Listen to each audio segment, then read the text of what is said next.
Great stuff, really interesting start to the day. Next up, we've got Nicholas Manlucia from Questus, who's going to take us through the horrors of virtual reality marketing. That sounds like a terrifying ride, so thank you, Nick. Welcome.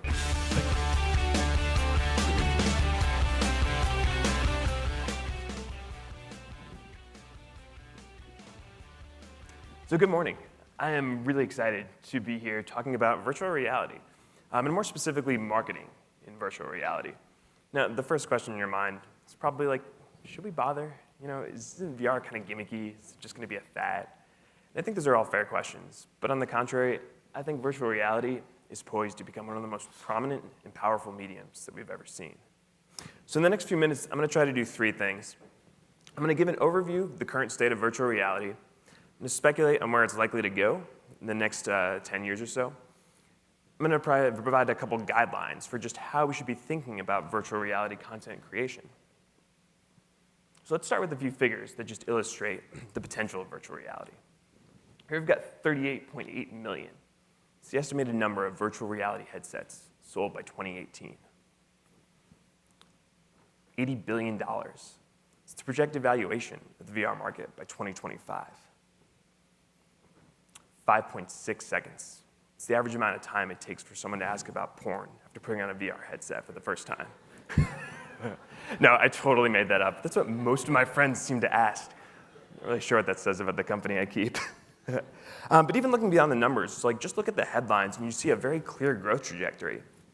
You've got the Samsung Gear VR, released last November. It's the smartphone power headset that you actually saw demoed at breakfast this morning, and I think there's more demos coming at lunch.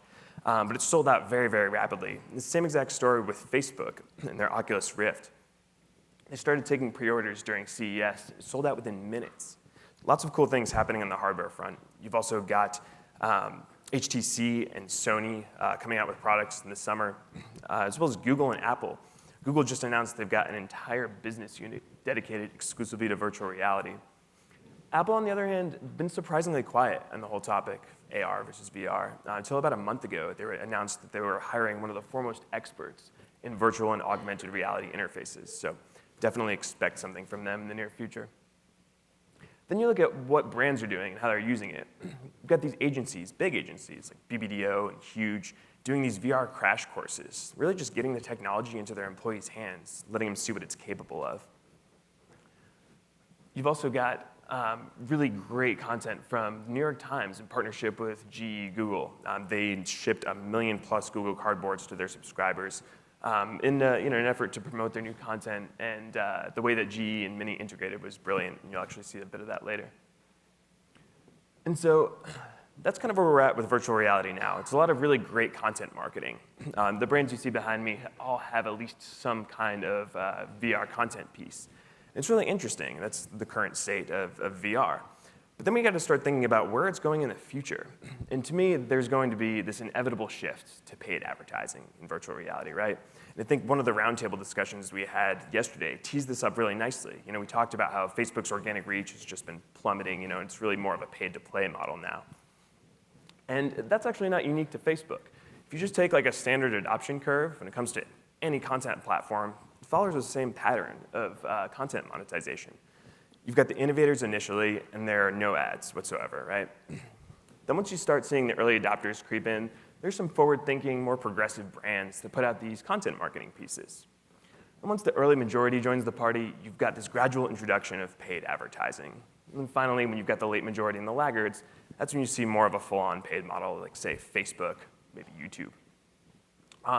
So when is, to me, it's not a matter of if this is going to happen, but it's a matter of when.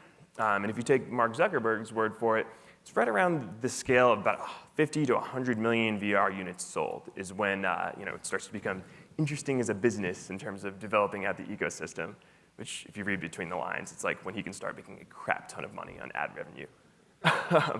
But so how far off are we?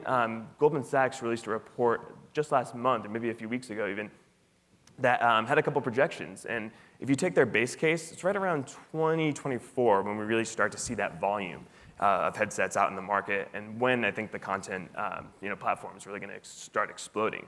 But it starts now. And so there's going to be a ton of money pouring into virtual reality, some of which is going to be ad dollars. We have to be careful about how we build advertising into virtual reality. You guys remember these awful pop-up ads from like the late 90s? Like horrifying, right?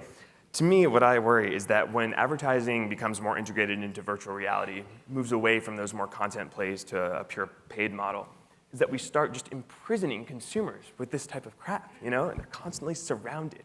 And it could be truly terrible, and it could ruin the medium. So we have to be really mindful in terms of how we're introducing advertising and figure out a way to create sort of a sustainable ad revenue model. Because what happens every time a user experience becomes too saturated with ads like these? South Park said it much, much better than I could, but you see a reactionary offerings from entrepreneurs, from consumers. You had pop-up blockers, you saw DVR, and just a couple months ago, the same thing happened with mobile, right? You had these mobile ad blockers appearing here, there, and everywhere, threatened to upend the entire mobile advertising industry. So that's kind of where we're at now, but I wanted to shift. Hopefully you're sold at least on the potential of VR and want to start exploring. So a couple guidelines for just creating quality virtual reality content marketing. The very first one is to capitalize on presence. Cool, got it, presence. But what is presence, right? It's actually not a new concept. So academics have been talking about presence for the better part of a decade. Their definition is like 8 paragraphs long, though, and didn't fit on a single slide. In sum and substance, though, presence is just the illusion of experiencing something that's generated by technology, as if that thing were real. Or alternatively, it's being in a space and forgetting that it's not a real space, but a virtual one. It comes courtesy of Palmer Luckey, the founder of Oculus. And so North Face released a clip that does a great job of capitalizing on this sense of presence. It's a sizzle reel of rock climbing and base jumping. And this is actually the very first branded piece of VR content that I saw. And it's the one that turned me into a true VR evangelist. And I can tell you the exact scene that did it, too. You've got these 2 athletes at the very top of a cliff, and they're strapping on their backpacks and parachutes. And they take a bit of a running start, and they just hurl themselves off this cliff. Now, it's all being filmed with a drone, though, so the drone follows them as they go over the edge. And you're looking straight down, and there is nothing beneath you. And it's such a convincing illusion that when I looked down, I panicked for a second. I got a little bit of vertigo, and while it was terrifying, it was also super exciting and illustrative of the power of this medium. Another great example of using presence, or where I think it gets really interesting, is when you start taking people to places that wouldn't otherwise be possible in real life. There's some great 3D photos out there that you can just kind of get lost in. Beautiful, beautiful art direction. And to me, that's where presence, I think, becomes most fascinating. Is just do the impossible, essentially. It doesn't have to be anything trippy and psychedelic like floating cities that you just saw. It could just be somewhere evocative and kind of atmospheric. That's the best way to use presence. Patron did a really good job of doing a tour of their distillery in their fields, and it wasn't anything more than that. It was a distillery tour, but the way they shot it was really, really beautiful, really well done. Next thing to think about is don't rely on novelty. Use virtual reality to tell a true story. And it's really easy without that sort of narrative structure to kind of fall back on VR gimmicks. And there's an easy litmus test, too, in terms of knowing whether or not you're relying too much on the novelty of the medium. You just have to ask, would this experience, would this content still be compelling if it wasn't in VR? And so Mini does a great job of doing exactly this. Their whole piece was ultimately to promote their cars, but it was told around the story of a heist gone awry. So really well done. Likewise with Star Wars, they released a series of VR messages in the weeks leading up to the new film. And the goal of these messages was really just to introduce the new characters and the settings that people would see in the movies. But it was sort of framed with this kind of loose narrative that propelled it along. And as much as we throw storytelling around, this falls into buzzword territory occasionally, but there's actually really good evidence that shows if you can immerse people into a story, their beliefs shift ever so slightly to become more consistent with that story. And when they're immersed in that story, when they're transported, they actually evaluate the protagonist of the story more favorably than they would otherwise. And this is all like academic literature. And what's fascinating is it was published about 15 years ago, long before VR got any sort of mainstream traction. And the way they transported people into these stories was just having them read stuff. So you can imagine the effects of that transportation being so much more pronounced in a medium like virtual reality that's as immersive as it is. Next is to use virtual reality to its full extent, right? Has anyone ever walked out of a 3D movie and been like, why did I pay almost twice as much for the ticket? And the 3D effects are just woefully underwhelming. That happens to me all the time. Like when I go to a 3D movie, I don't want to feel like I'm just looking through a window, right? Like I want to see stuff flying out of my face. And it's not because I particularly like spears or javelins flying toward my eyes, but it's because I want to feel the full capability of that medium. Same exact thing with virtual reality. You've got binaural audio, you've got 360 degrees of screen real estate, you've got 3D effects. If you're not using those in your VR pieces, why are you bothering with virtual reality at all? And it goes beyond just tech, right? It also applies to content. This is a piece by Jurassic World, and it started off really interesting. It's this Apatosaurus in a forest clearing, and there's a true sense of scale. It's very impressive. I mean, this thing is just towering over you to begin with. It's making these kind of guttural dino noises, and about a minute passes, and it's still just kind of hanging out. And in the back of my mind, I'm wondering, like, when is a T-Rex just going to come charging through the tree line and tear this thing to shreds? Much to my chagrin, it never does. The Apatosaurus just kind of looks at you for the better part of 2 minutes. And it was cool, but it was ultimately like a missed opportunity in my mind. To really, if Jurassic Park is known for anything, it's for its like visceral dinosaur carnage. So to see anything less than that was just going to fall flat for me. Now contrast that with something like Marvel. Marvel released a piece not long ago to promote their new Avengers movie. And this piece was super compelling. It starts in the middle of Manhattan, dead of night, and you see a reflection of Iron Man in this window, right? And you look around, and as you look around, you see the reflection of Iron Man's head turning with you. And you realize in that moment that you are Iron Man. There's definitely a Black Sabbath pun there, but it's just too obvious. But then the shoulder missiles start popping up, and like your wrist-mounted rockets fly open, and you know something is about to go down. And what follows is this really cool scene where you and 3 other Avengers just kick the crap out of these robots that are attacking this tower. And it's a super immersive experience, and one thing that caught my attention about it is how they showed it. They actually slowed it down to like alarmingly slow motion. And it was really cool because it gave you the opportunity to appreciate all the details that went into creating it, and it also probably stretched their production dollars a bit further. But yeah, incredibly compelling, got me super excited for the movie, and because there was so much crammed into it, I watched it multiple times. Next thing to remember is that any brand can use virtual reality. Like, it's really tempting to just think VR is for sort of the Marvels of the world or like the Red Bulls, the really like action-oriented, high adrenaline brands. But already you're seeing brands like GE tell these really smart and nuanced stories in VR. This one was excellent. We mentioned it yesterday, all about the influence of nature on industrial design. Again, beautiful creative direction, fascinating message.